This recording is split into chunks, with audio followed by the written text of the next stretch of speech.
It started on a Sunday morning, the kind of morning you dream about, coffee steaming in my hand, the scent of cinnamon rolls drifting from the kitchen, my nieces laughing in the yard. That's when the shrill blast of a car horn shattered everything. I walked out to find Karen, the self-appointed queen of our HOA, standing at the curb, her arms crossed so tight I thought she might cut off her own circulation. "You've been warned," she barked, her eyes flicking to the small flag display we'd set up for my dad's retirement celebration. "No unauthorized displays, no driveway gatherings. Read the bylaws." Her voice was so loud the neighbors' blinds twitched. I didn't even get a word in before she whipped out her phone and dialed 911 like she was reporting a hostage situation. 5 minutes later, 2 patrol cars rolled up. The younger officer looked confused. The older one looked tired, like he'd seen this circus before.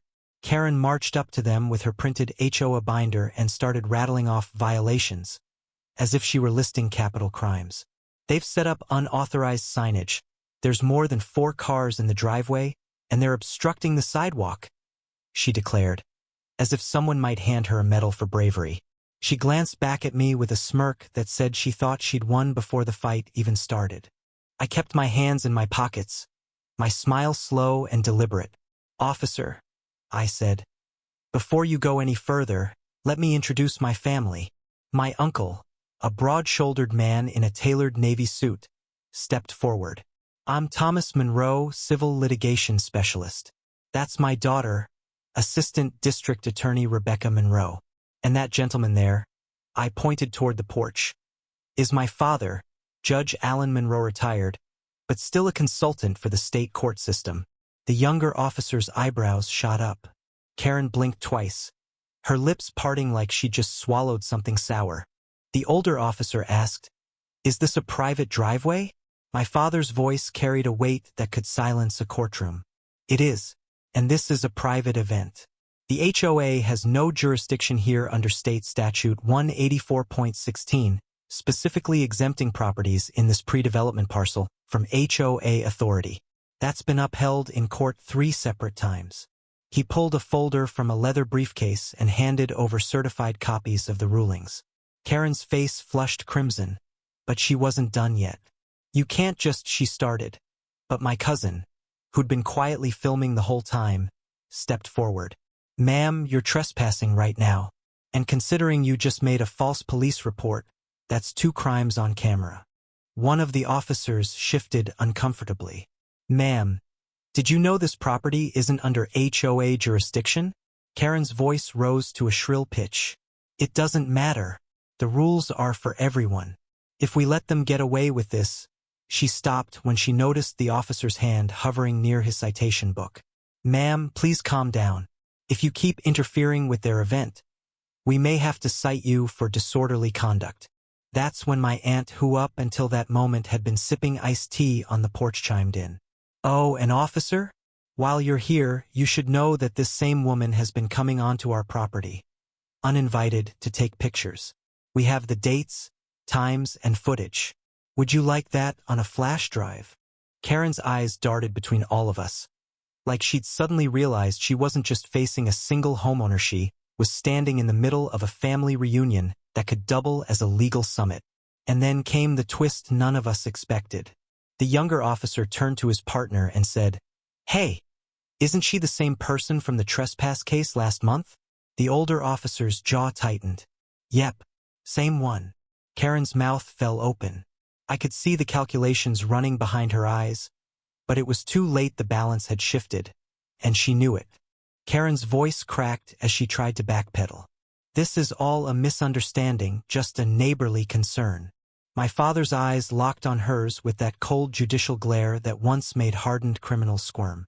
"A neighborly concern doesn't involve summoning armed officers under false pretenses, Mrs. Peterson," he said, each word deliberate and heavy. "You've weaponized the police against my family, and that's a line you can't uncross." The older officer sighed, clearly over the theatrics, and turned toward me. "Sir, do you want to press charges for trespass and false reporting?" Karen's eyes went wide, and she stumbled forward. "Wait, no, not his, doesn't need to go that far." But before I could answer, Rebecca stepped forward, her voice sharp as a blade. Actually, officer, I'll be filing those charges myself. False reporting wastes taxpayer dollars and endangers lives. If she's done it before, she's a repeat offender. That's criminal harassment territory. The younger officer opened his notepad and began taking statements, while my cousin handed over the flash drive full of date-stamped trespassing videos. Karen shifted from foot to foot, the heat of the summer sun making the sweat bead on her forehead. "You can't just gang up on me," she snapped, her voice trembling now. "This isn't fair." My uncle gave her a smile that held zero warmth. "Fair? You came here thinking you could bulldoze us with your rules. You didn't count on the fact that every single person here knows exactly how the law works and how to enforce it." The tension broke for a moment when a neighbor, Mrs. Holloway, stepped into the yard holding a tray of lemonade. "I figured y'all might be thirsty," she said with a smirk aimed right at Karen. "Seems like some of us could use something to cool down." Her arrival was more than hospitality, it was a declaration. Other neighbors emerged from their porches and sidewalks, some filming, others just crossing their arms in solidarity. It was as if the whole street had decided they'd had enough of Karen's reign. That's when the twist hit like a second lightning bolt. A man I didn't recognize walked up from the end of the street, tall, dressed in plain clothes, but with a badge clipped to his belt. "Detective Harris, County Special Investigations Unit." He introduced himself to the officers. "We've been looking into multiple complaints about a Mrs. Peterson engaging in harassment and misuse of law enforcement resources." Karen's face drained of all color. This isn't what it looks like," she stammered. Harris didn't even blink. "Ma'am, I've got statements from 6 different households. You've cost the department over $12,000 in wasted response calls. Today's little stunt just made my job easier." The older officer gave a short nod, then pulled out a citation pad. "Mrs. Peterson, you're being cited for trespassing, disorderly conduct, and filing a false police report. You'll need to appear in court."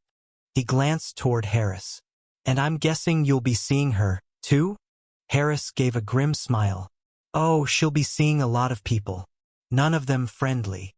The crowd murmured, some gasping, others chuckling under their breath. Karen looked around, but the sympathetic faces she might have once counted on were gone. Neighbors turned away. Phones kept recording. The power she wielded for years had evaporated like steam off hot pavement. She muttered something about "lawyer up" before stalking to her SUV, slamming the door so hard the glass rattled, and tearing off down the street.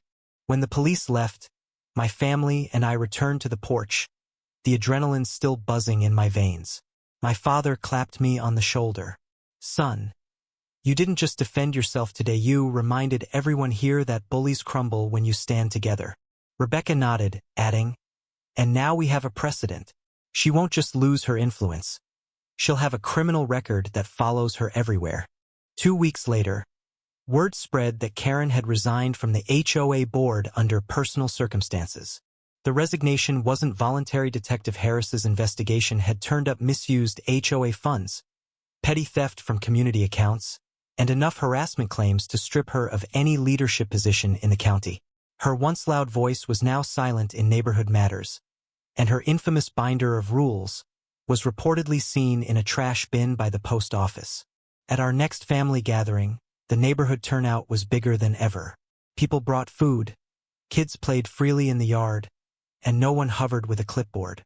Mrs. Holloway even made a toast to standing up for each other and to remembering that community means respect, not control. We clinked glasses, and I felt a deep, steady pride. Karen's downfall wasn't just our win, it was a turning point for everyone who'd been on the receiving end of her petty tyranny. I looked out across the street and caught sight of the wooden sign we'd left leaning by the flower pot. The bold letters still clear. "We know the law." We kept it there, not as a warning, but as a promise, because the next time someone tries to twist the law into a weapon, they'll find out that our family, our neighbors, and our community know exactly how to fight back. What about you? If someone like Karen tried this in your neighborhood, do you think standing together could stop them?